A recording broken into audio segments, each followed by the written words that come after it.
Hello everyone, welcome back to my channel. ನಾನಿವತ್ತು ಹೊಂಗೆಕಾಯಿ ಬಗ್ಗೆ ತಿಳಿಸ್ಕೊಡೋಣ ಅಂತ ಬಂದಿದ್ದೀನಿ.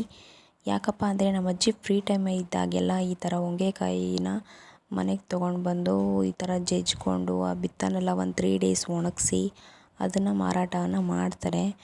ಅವರು ಯೂಶ್ವಲಾಗಿ ಅಂದರೆ ಹುಲ್ಲು ತರಕ್ಕೆ ಹೋಗ್ತಾರೆ ಬೆಳಗ್ಗೆನೇ. ಅದಾದಮೇಲೆ ಮರಿ ಮೇಯ್ಸೋಕೆ ಹೋಗ್ತಾರೆ.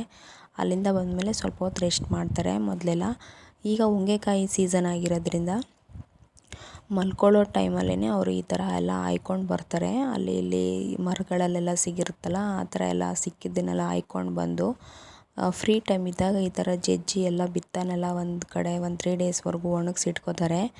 ಅದನ್ನು ಈ ಥರ ಸೇರು ಲೆಕ್ಕದಲ್ಲಿ ಅಳೆದು ಮಾರ್ತಾರೆ. ಒಂದು ಸೇರಿಗೆ 20 ರೂಪಾಯಿ ನನಗೆ ಮಾರ್ತಾರೆ. 3 ಸೇರು ಆಯಿತು, 3 ಸೇರಿಗೆ 60 ರೂಪಾಯಿನ ಇಸ್ಕೊಂಡ್ರು. ಹಾಗೆ ಅವ್ರಿಗೆ ತುಂಬ ಖುಷಿಯಾಯಿತು. ಏಕಪ್ಪ ಅಂತಂದರೆ ಆ ತಾತ ಬಂದು ಅವ್ರ ಊರವರಂತೆ, ನಮ್ಮ ಅಜ್ಜಿ ಕಡೆ ಊರವರಂತೆ.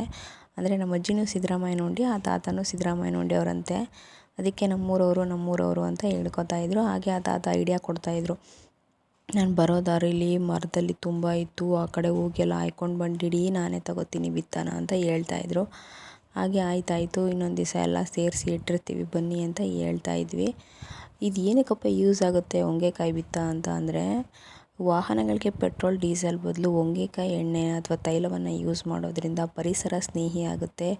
ಹಾಗೆ ಅದರಿಂದ ಬರೋ ಹೊಗೆಯಿಂದ ಈ ಮನುಷ್ಯ ಸಂಕುಲಕ್ಕೆ ಯಾವುದೇ ರೀತಿ ತೊಂದರೆ ಆಗಲ್ಲ ಅಂತ ಹೇಳ್ತೀನಿ. ಅದಕ್ಕೆ ದಯವಿಟ್ಟು ಎಲ್ಲರೂ ನಿಮ್ಮ ಹೊಲಗಳಲ್ಲಿ ಹೊಂಗೆಕಾಯಿ ಮರಗಳನ್ನು ಬೆಳೀರಿ ಆದಷ್ಟು ಅಂತ ಹೇಳೋಕ್ಕೆ ಇಷ್ಟಪಡ್ತೀನಿ. ಹಾಗೆ ಈ ವಿಡಿಯೋನ ಕೊನೆ ತನಕ ನೋಡಿ, ಇಷ್ಟ ಆದರೆ ಒಂದು ಲೈಕ್ ಮಾಡಿ, ಹಾಗೆ ಸಬ್ಸ್ಕ್ರೈಬ್ ಮಾಡ್ಕೊಳ್ಳಿ. ಹಾಗೆ ಏನಾದರೂ ಮಿಸ್ಟೇಕ್ ಇದ್ದರೆ ದಯವಿಟ್ಟು ಕಾಮೆಂಟ್ ಮೂಲಕ ತಿಳಿಸಿ ಅಂತ ಹೇಳ್ತೀನಿ. ಹಾಗೆ ನಮ್ಮ ಅಜ್ಜಿಗೆ 60 ರೂಪಾಯಿ ಸಿಕ್ತು, ಖುಷಿ ಆಯಿತು. ನಾನು ಮತ್ತೆ ಹೋಗಿ ಇದನ್ನ ಸೇರಿಸ್ತೀನಿ ಅಂತ ಹೇಳಿ ಮತ್ತೆ ಆಯೋಕ್ಕೆ ಅಂತ ಹೋದರು. ನೀವು ಯಾರ್ಯಾರು ವಿಡಿಯೋ ನೋಡಿದ್ರಿ ಅವರೆಲ್ಲ ಇದೇ ರೀತಿ ಮಾಡಿ, ಹಾಗೆ ಮಣ್ಣಿನ ಸೇವ್ ಮಾಡಿ ಅಂತ ಹೇಳೋಕ್ಕೆ ಇಷ್ಟಪಡ್ತೀನಿ. ಇವತ್ತಿನ ವಿಡಿಯೋ ಇದಾಗಿತ್ತು ಫ್ರೆಂಡ್ಸ್. ಮತ್ತೊಂದು ವಿಡಿಯೋ ಮೂಲಕ ಸಿಗೋಣ. ಬಾಯ್ ಬಾಯ್.